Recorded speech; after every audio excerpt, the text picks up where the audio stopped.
Hola, ¿qué tal? Buenas tardes, bienvenidos a este ciclo de entrevistas del canal TV del diario digital Conclusión, con temas candentes, temas de actualidad, temas que importan, temas que son polémicos y que muchas veces tienen en cierne a la mayoría de los argentinos y por qué no incluirnos, ¿no? De mi parte también.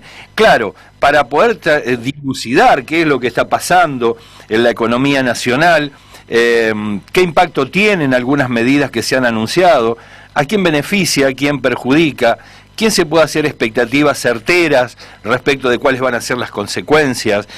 Visto estas últimas medidas en el marco o en un plazo en el cual tenemos 7 meses, 8 meses de la gestión de Alberto Fernández y tenemos apenas días de una medida que se puede llegar a decir que ha sido de las más polémicas, pero también cuando hablamos con algunos referentes de la industria, referentes de la pequeña y mediana empresa. Hablábamos recién con Leo Vilansky, ayer lo hicimos con Marcelo Fernández, hablamos con el ex secretario de la UIA, Manuel Herrera, todos de alguna manera quedaron con buenas expectativas respecto de lo que podía pasar. Pero claro, esto no es todo el país, es una referencia de algunos de los sectores que ven con buenos ojos, pero también plantean de que, bueno, faltaría complementarlo esto, ¿no? A lo que hay, más lo que se anunció, más lo que se podría llegar a anunciar, generaría expectativas mejores de cómo podría llegar a ser para que el país se perfile en el camino de la producción y el empleo. Nosotros creemos que también hay que hacer un análisis un poco más amplio, más macro, y empezar a mirar la cosa del conjunto. Por eso hemos invitado a que nos participe su opinión al economista Juan Valerdi. Juan Valerdi, ¿cómo te va? ¿Qué tal? Un placer hablar con vos, Aldo. Para nosotros también lo es, Juan, en función de tu pristina sinceridad, digamos, por lo menos una honestidad intelectual que hay que tener en cuenta y que hay que apreciar porque no hay, digo, y lo hemos notado permanentemente, no hay especulación personal respecto de las afirmaciones que haces. Así que por eso digo, siempre es bienvenido y sabemos que lo que decís lo haces con la mejor buena fe. Así es, la idea es tratar de ser sincero. Yo tengo la mayor voluntad de apoyar a este gobierno, ser oficialista, he participado en la fiscalización de las elecciones en favor de este gobierno y demás, pero no puedo evitar ayudarlo a Alberto como él pidió. Cuando veo que están pifiándola en el camino o que están faltando definiciones y eso puede llegar a traer problemas, no tengo más remedio que decírselo, porque si no me sentiría mucho peor, ¿no? Claro, claro, claro, claro. Bueno, y con respecto a estas últimas medidas que anunció el Banco Central sobre el dólar, ¿qué es lo que estás viendo? Mira, lo escuché a Pese y escuché a algunos de los espadas del gobierno defender las medidas. A mí me sigue dando la impresión de que Alberto Fernández está tratando de sentirse bien y cómodo con la clase media alta y con la clase alta y por eso no corta de raíz el tema de los dólares y sigue recortando quién puede acceder, quién no puede acceder, y a las empresas grandes, medianas y fugadoras y demás, nunca les terminan de cortar el chorro tampoco, porque han sacado algunas medidas que tienen que ver con eso, aparte de lo de los $200, pero nunca terminan de sancionarlos, aunque sea con cortarles de raíz la posibilidad de que sigan fugando dólares o de que sigan pagando préstamos que en realidad son autopréstamos, inventos y demás, que como se vio, por ejemplo, en el caso de Vicentín, ¿no?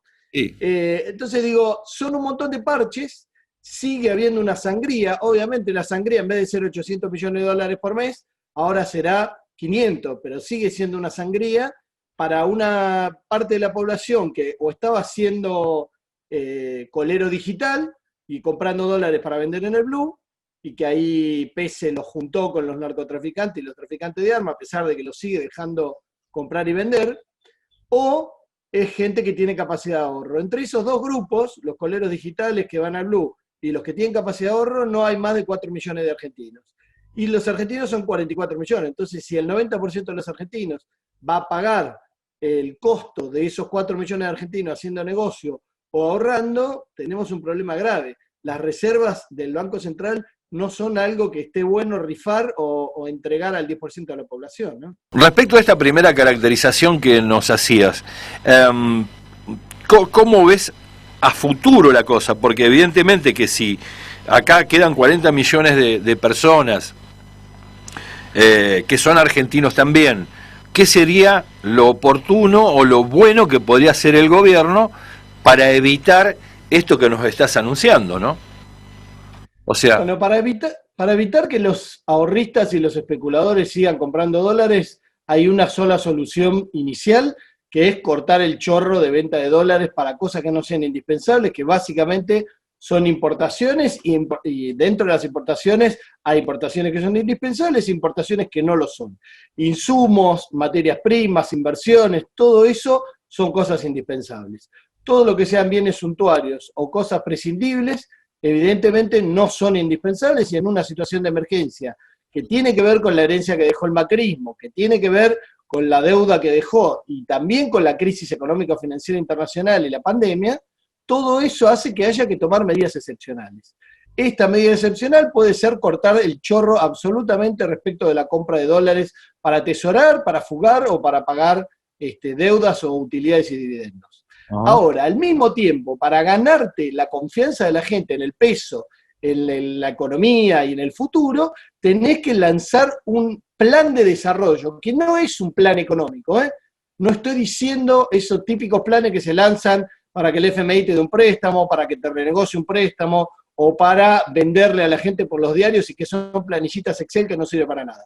No, te estoy diciendo un plan de desarrollo de país que tenga de acá a 10 años un proyecto de país que incluya a todos los argentinos y que incluya determinados sectores económicos y productivos, un acompañamiento del Estado planificado en sus consecuencias desde el punto de vista del empleo, desde el punto de vista del desarrollo, de cuánto demandan de importaciones para desarrollarse, para producir y demás, y cuánto generan o no de exportaciones, cuánto van a de alguna manera aportar a tu mercado interno, todo eso planificado entre el sector público, recuperar la capacidad de planificación del sector público y el sector privado que pueda acompañar. Porque si el sector privado que elegís sigue siendo el mismo alacrán, que ya te picó varias veces en el medio del río, y ya sabemos dónde vamos, ¿no? ¿Y con quiénes se puede contar para eso entonces? Mira, básicamente hay un empresariado pyme en la Argentina que tiene mucha potencia y que ha tenido potencia en todo el mundo. En general los países no se han desarrollado solo con grandes empresas, y muchos de ellos cuando se desarrollaron inicialmente no tenían grandes empresas, sino que las generaron a partir de sus grandes conglomerados de pyme que están integrados entre sí, que tenés que ayudarlos a integrarse más para formar los grandes aglomerados de producción. Las multinacionales, que ahora está todo el mundo escandalizado porque hay 2 o 3 que están amenazando con irse, en realidad para negociar seguramente condiciones para quedarse, por mí que se vayan, porque está demostrado que en general las multinacionales no solamente no aportan al país desde el punto de vista de la innovación, del empleo, por cada empleo que generan muchas veces destruyen 2, sino que además son especialistas en evadir y eludir impuestos, porque están muy bien asesorados por bancos, por firmas de auditoría, por contadores y demás, y al mismo tiempo fugan capitales porque tienen sus matrices en otros países. Si vos desarrollás no estoy diciendo tu empresariado grande nacional, sino grandes conglomerados de pymes integrados entre sí, y que sean viables además y acompañados por el Estado, planificados desde un punto de vista integral, que lo puede ver el Estado, eso que se destruyó mucho con la dictadura cívico-militar, que el menemismo desmanteló bastante y que el macrismo destruyó lo poco que se había recuperado durante el kirchnerismo, eso es la única forma de que la gente confíe en el peso, confíe en la economía argentina y de alguna manera incluso vaya a depositar y a canalizar su ahorro hacia esos sectores, ¿no? Claro, la pregunta, y algo te anticipaste cuando lanzaste cómo terminamos en esto, con 3 gobiernos bien diferenciados, cuyas cabezas fueron la articulación del consenso de Washington y que se propusieron un modelo de país primarizado. Digamos, dictadura 76-83, menemismo y Macri. Los tenemos identificados. Claro que la pregunta viene entonces ahora. Bosquejar o darle forma a ese impulso que vos estás anunciando, supone la idea de que también debería haber una previa discusión de qué modelo de país queremos y hacia dónde nos tenemos que desarrollar. O, Eso sería lo ideal. sí. Si vos lográs que tu población, en una parte importante, discuta junto con vos, de alguna manera, hacia dónde quiere ir el país, sería ideal. Pero normalmente eso ocurre al revés. Un estadista evalúa las condiciones del país, las condiciones internacionales, y encara un camino y acompaña junto con la gente el entendimiento y la discusión de los detalles y de los niveles medios de debate, digamos. Pero el empuje inicial lo da un estadista. Y ese estadista, como por ejemplo fue en el caso de la Argentina Perón, sabe leer el contexto internacional, regional y local para ver hacia dónde puede apuntar el país y no pifiarla y, por ejemplo, decir, nos vamos a dedicar a ser un país limonero y exportar unas cuantas toneladas de limones que no le sirven a nadie, o solo exportar millones de toneladas de soja que no solamente derraman poco en la población, sino que además por ahí te van a traer un problema de destrucción de tu capacidad productiva del campo en 5, 10, 8 años, 12 años, porque nadie sabe el monocultivo y los 500 millones de glifosato que se tiran por año, cuándo puede destruir nuestra capacidad productiva del campo. Entonces digo, el estadista define y después se acompaña con debate con la población para ir ajustando, junto obviamente con las organizaciones centrales, como son los sindicatos, las organizaciones sociales y demás, ¿no? Sí, claro, los actores de la vida nacional. No te preguntaba porque a lo mejor, claro, podemos hacer para el despegue, tener en cuenta lo que tenemos en pie e ir perfilándolo después. Preguntaba porque a lo mejor o era conveniente hacer esta definición hacia dónde nos orientábamos, o nos dedicábamos a dar un puntapié inicial, tratar de recuperar, si es que es posible, las 25.000 que cerró el macrismo, las 30.000 que nos está dejando como saldo la pandemia, y empezar a pensar que no podemos seguir así. Ahora, ¿qué tenemos que hacer para no seguir así? Mirá, lo primero que tenés que hacer es asumir que hay determinadas actividades que son inviables. O sea, si nosotros decimos, bueno, la Argentina se va a dedicar a producir microchips y tarde piaste, no vamos a llegar y vamos a gastar una tonelada de recursos y no vamos a poder hacer el alcance de lo que es Estados Unidos o China. Hay un montón de otras cosas que sí podemos hacer y habrá otras que las hicimos en algún momento y ya no las podemos hacer. Entonces, la selección de eso hace que vos no estés tirando los recursos que tiene el Estado, que siempre son escasos, y tirando además la ilusión de toda la gente que se mete en sectores que son inviables. Ahora, eso no quiere decir que vos no generes una protección de tu mercado interno. Todos los países del mundo que se desarrollaron en serio, Estados Unidos, Inglaterra, Francia, Alemania, Corea del Sur, China, Japón, todos tuvieron un inicio proteccionista muy fuerte, incluida Inglaterra, que es el adalid del libre comercio. Tenés que tener una protección de tu mercado interno. Si no la tenés y entregás tu mercado interno, lo único que lográs es convertirte en un exportador primario en el caso argentino, un exportador de cobre en el caso de Chile, un exportador de petróleo en el caso de Medio Oriente y demás. Y eso tarde o temprano te explota. Si no, miren el ejemplo de Chile. Tarde o temprano te sobra gente. En la Argentina, si somos exportadores primarios, sobra mínimo la mitad de la población. Entonces vos tenés que apuntar y ver qué sectores son viables en el contexto actual del mundo y en lo que viene hacia futuro y con las capacidades que tiene la Argentina actualmente y las que puede desarrollar, ¿no? ¿Lo ves al gobierno más o menos navegando esta idea? Lo veo al gobierno muy preocupado por no romper huevo para hacer una tortilla y ya sabemos que eso no se puede, y agarra los huevos y le dice a la gallina y al gallo que no se enoje, que disculpe, que es por un ratito, que después se lo devuelvo, que bueno, que es un huevito nada más. Lo veo complicado, no queriendo confrontar con nadie. Este tema del juntémonos todos, que somos todos buenos y tiramos para el mismo lado, está claro desde que la Argentina es Argentina. Hay gente que quiere una patria chica y gente que quiere una patria grande, como decía Jauretche. Si tratamos de aliarnos con lo de la patria chica, nos va a salir mal. Y lo único que van a hacer es tomarnos el tiempo para volver a darle un golpe a cualquier tipo de intento de desarrollo en la Argentina y volver a aliarse con la gente que afuera le conviene que no nos desarrollemos. Y los de afuera no son malos, los de afuera hacen la suya. El problema es que tenés minorías en la Argentina que hacen la suya también, pero a costa de todo el resto de la Argentina, y tienen una mentalidad de pequeña estancia, ¿no? Sí, claro. De provincia, son rivadavianos, bueno, son los malos porteños, vamos a decir, porque va a haber porteños que se nos van a enojar, pero Pero hay porteño bueno y malo. Pero a ver, que no, te preguntaba en este sentido porque a veces cuando se ponen estas cosas en contexto histórico es más fácil comprenderlo, no se mira las medidas aisladas, y cuando no se mira las medidas aisladas, también uno descubre de que por allí hay frases, como por ejemplo la de Cristina cuando se aludió a por quién estaba rodeado Alberto, estos hombres del G6, que después allá terminó explicando, bueno, que no son ni más ni menos que los mismos que siempre fueron los que estuvieron en un proyecto de un modelo de país completamente distinto al destino de la mayoría de los argentinos. Entonces dice, bueno, acá parece ser de que la cosa no se ve muy clara, a lo mejor dentro del frente de todos. No quiere decir esto que estén en la permanente disputa ni la pelea, pero hay caracterizaciones que por allí llaman la atención por lo sustanciosas que son, pero cuando viene la medida a veces no parece que están de alguna forma en sintonía, ¿no? Claro, en todo frente que gana elecciones, después hay tensiones internas respecto de cómo resolver las definiciones gruesas y finas, incluso también de las medidas que hay que tomar para avanzar hacia un país viable, un país deseable.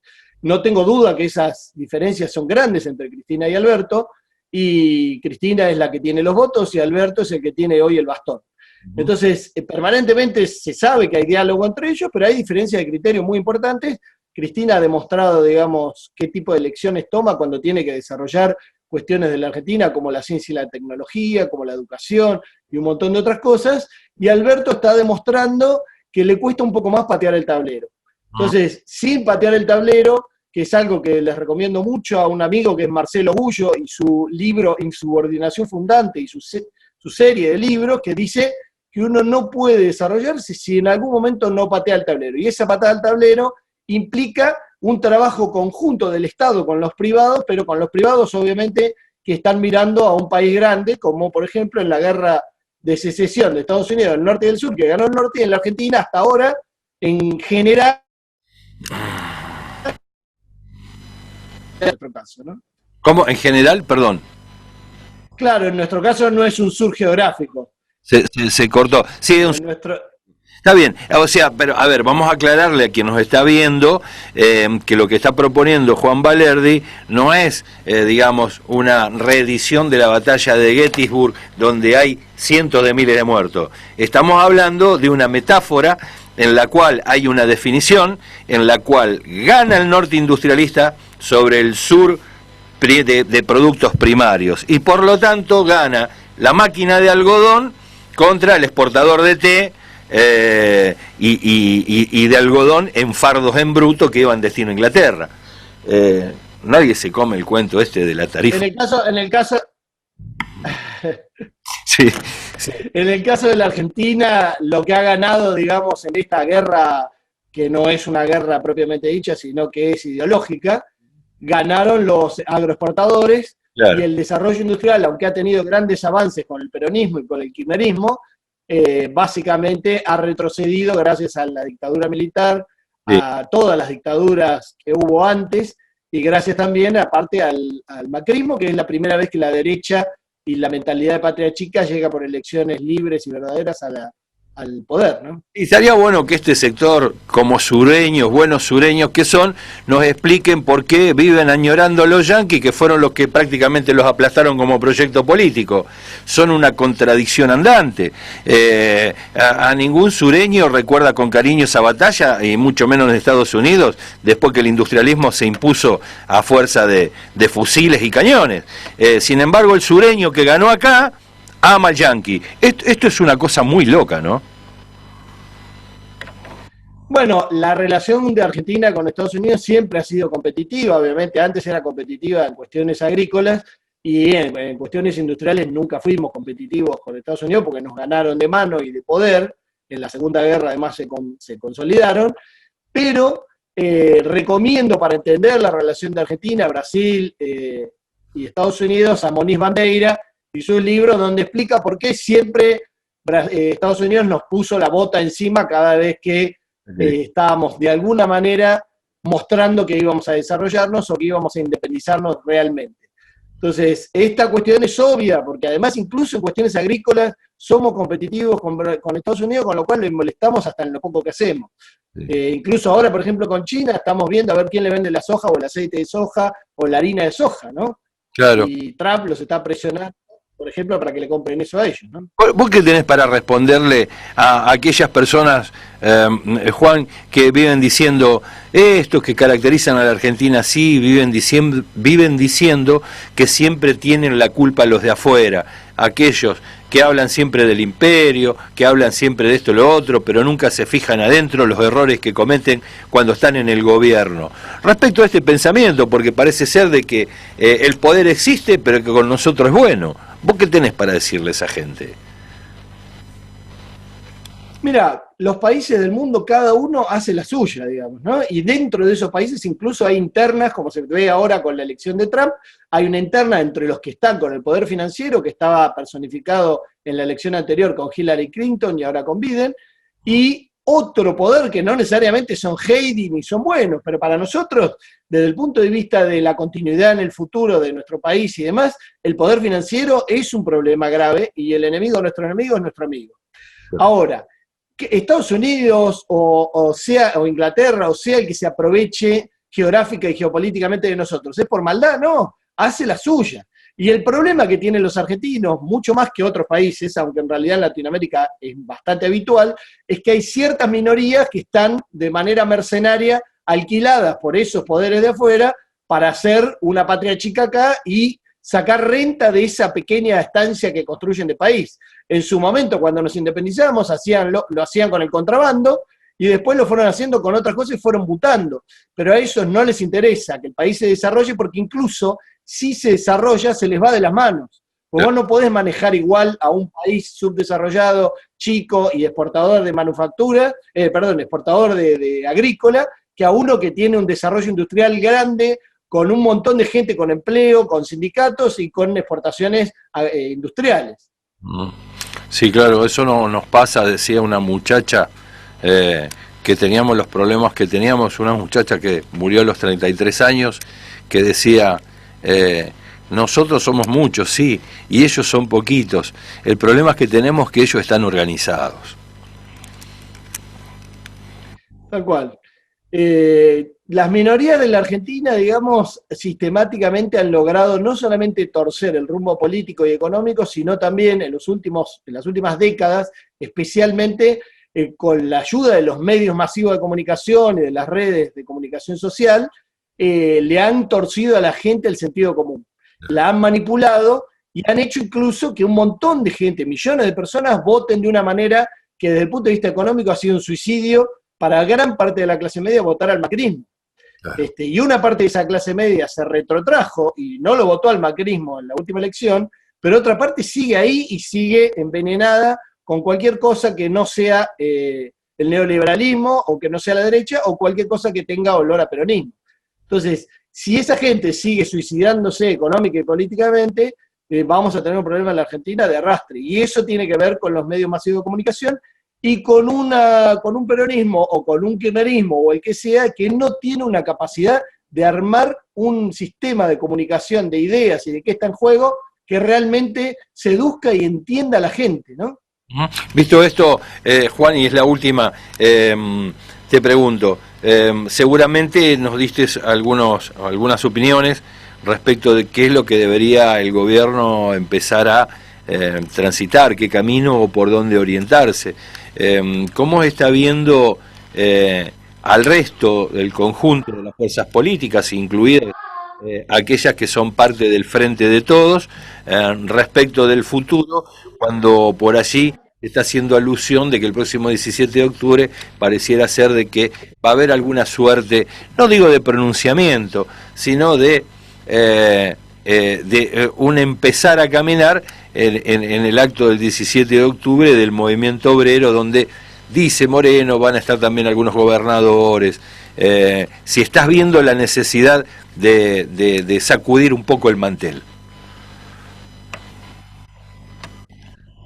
Mira, yo creo que las críticas a las medidas que está tomando el gobierno, al rumbo que está tomando, a quién está apoyando con mayor vehemencia o con menor vehemencia, porque es absolutamente indiscutible que la prioridad de este gobierno está mucho más centrada sobre la gente que sobre las multinacionales y las grandes empresas, que era lo que hacía el macrismo. Prioridad absoluta a las multinacionales, los acreedores externos y las grandes empresas nacionales.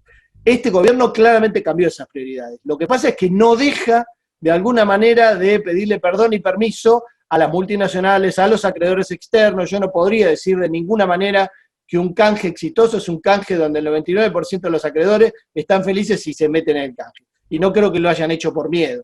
Lo hicieron porque les gustaba. Entonces, digo, hay un cierto malestar porque se ve que el gobierno no termina de cobrarles la cuenta de toda la joda financiera, económica, tarifaria que tuvieron muchas empresas y multinacionales en los últimos 4 años y toda la destrucción que han generado del poder adquisitivo de la gente y de la capacidad productiva de las pymes, porque las tarifas delirantes de servicios públicos no solo destruyen a las familias en su poder adquisitivo, sino también la capacidad de producir viable de las pymes. Porque si vos tenés tarifas del primer mundo en un país cuyos salarios y capacidad de producción es de un país en desarrollo, tenés un problema grave. Y lo que hicieron fue eso, ¿no? Perfecto. Sí. Inventar que estas eran las tarifas justas. Entiendo. Ahora, ¿adivinás un horizonte político un poco más calmo? No, yo coincido, no con Moreno, digamos, yo tengo mis diferencias con Moreno, pero sin duda se ve malestar dentro de lo que es el peronismo, que está incluso dentro de la alianza de gobierno. Ahora, es malestar desde adentro, pero con crítica constructiva. Yo cuando hago mis críticas trato de que sean críticas constructivas y de ninguna manera darle pasto al enemigo, pasto a los que tratan de dinamitar este gobierno o de que se termine antes de tiempo y demás. De ninguna manera podría apoyar o darle pasto a esa gente. Pero si uno no le advierte al gobierno las cosas en las cuales la está pifiando, cuando arma la bola de las LELIC de nuevo y le sigue dando guita a los bancos por tener la plata estacionada, cuando no modifica determinadas leyes y cuando para sacarle el 2-3% de las grandes riquezas, el Congreso se las tiene que ver complicadas y además tiene que pedir disculpas y subir el mínimo ese a 200 millones y demás, porque te aclaro que el proyecto original era sobre 10 millones y no 200. Entonces digo, es un problema, porque no hay forma de hacer un ajuste, de que la Argentina vuelva a crecer y vuelva a tener un país viable para todos, si nadie paga la cuenta. Y los últimos años los que han estado pagando la cuenta es la gente. Entonces es hora de que las grandes empresas multinacionales paguen parte de la cuenta y ni hablar de los millonarios, ¿no? Se entiende. Bueno, desde ya quiero agradecerte mucho tu tiempo, Juan, haber compartido con la audiencia de este ciclo tu opinión respecto de qué significa esta medida que ha tomado Central sobre el dólar, pero conceptualizando también y contextualizando, respecto de un montón de momentos de la historia donde se dan serios indicios de por qué hay que seguir haciendo algunas cosas y por qué no hay que seguir haciendo otras, o cuanto menos que amerita de que no solo hacer el análisis en el marco de lo que es puntualmente una medida económica, sino que también la política tiene que comenzar a dar determinado tipo de respuestas, como para que algunas cuestiones que se van presentando, que fueron anunciadas por el gobierno, como el caso del dólar, tenga un sentido, pero en el marco de un proyecto que sea mucho más amplio, abarcador y que llegue a todos los argentinos. Gracias. Sobre todo mantener una consistencia, ¿no? Sí. Mantener una consistencia, porque no puede ser que desde el Banco Central diga, no, tengo que darle derecho al ahorro a la gente que le doy 10.000 pesos para que pueda comer, y después a ese mismo decir que le está vendiendo esos dólares que le dejás comprar, se lo está vendiendo a narcotraficante y terrorista. Digo, una cosa o la otra, no podés ser inconsistente. Se entiende. Bueno, muchas gracias, Juan. Buen fin de semana. Abrazo inmenso y buen fin de semana para vos. Muchas gracias, otro para vos. Bueno, escuchábamos a Juan Valerdi, bastante contundente, casi con un punto y aparte. Entiendo de que a partir de esto que lanzábamos, si se quiere, como preepílogo, porque algo vamos a tener que decir ahora, vale la pena rescatar en este sentido, no solo lo que significa esa honestidad intelectual como para dirigirse a quien uno cree que debe dirigir ese mensaje, pero también que lleva implícito un metamensaje para aquellos que no coinciden con esta forma de mirar a lo mejor la Argentina, la economía, la historia o el mundo, pero que también no es menos cierto que es dable pensar de que sería oportuno tener en cuenta y focalizarse en aquellos puntos donde nos están dando un indicio de que hay errores que no se pueden seguir cometiendo. Pero por sobre todas las cosas, también hay otros indicios más, que es lo que nos planteaba Valerdi, respecto de quiénes fueron aquellos profetas del odio que se han encargado de destruir la Argentina, algunos por negocio, otros por placer, otros por perversos, y por qué no, o otros porque uno tal vez nunca va a adivinar por qué motivo. Lo cierto es que cuando se multiplica el daño y el dolor, nadie los puede recordar bien. Otra de las cosas que nos planteaba por allí Valerdi es decir, bueno, señores, me hace acordar una frase esta de que para hacer una tortilla hay que romper unos cuantos huevos, si no sería imposible avanzar en ese objetivo que uno se propone, y mucho menos entiendo que le complementaría a este otro. También se decía por allí otro dicho que decía de que, bueno, mira, para hacer un guiso de liebre primero tenés que tener la liebre. Ahora, alguien en el gobierno tiene que empezar a avanzar, o al menos a darle cabida a esta idea de que si está queriendo eso y se nos está diciendo a todos que esto es lo que hay que hacer, bueno, sería lo bueno sería de que empecemos a ver que está orientándose sobre esa idea y que está muniéndose de los elementos necesarios para ir a cazar esa liebre, que es con la cual va a hacer ese guiso. Porque visto esto, sobre todo lo que ha venido pasando, es decir, bueno, me parece que alguien se está quedando a mitad de camino. Y en esta mitad de camino está claro de que no se va ni sobre un lado ni sobre el otro, o sea, no se avanza sobre ningún lugar. Pero eso sí, otra cosa es cierto que nos decía Valerdi, bueno, avanzamos sobre algunos lugares, es cierto que el gobierno ha dado respuesta respecto de los ATP, del IFE y todo lo demás. Se viene la pospandemia, estamos en la pospandemia, al menos en el pensamiento, aunque esté pasando lo que esté pasando, y estaría bueno por allí que todo esto está bárbaro, está bien, pero bueno, hay que elegir, o faltan en estas decisiones, en lo que refiere a medidas hacia el futuro, no estoy hablando de la asistencia del Estado en la pandemia, que se dirima qué va a pasar, además de estos 4 millones de argentinos, con los 40 que faltan. Bueno, hemos llegado hasta acá, tanto Sebastián Moreno como Aldo Batizaco te saludan, te dicen buen fin de semana, y bueno, nos estamos viendo en el próximo capítulo. Chau, hasta luego.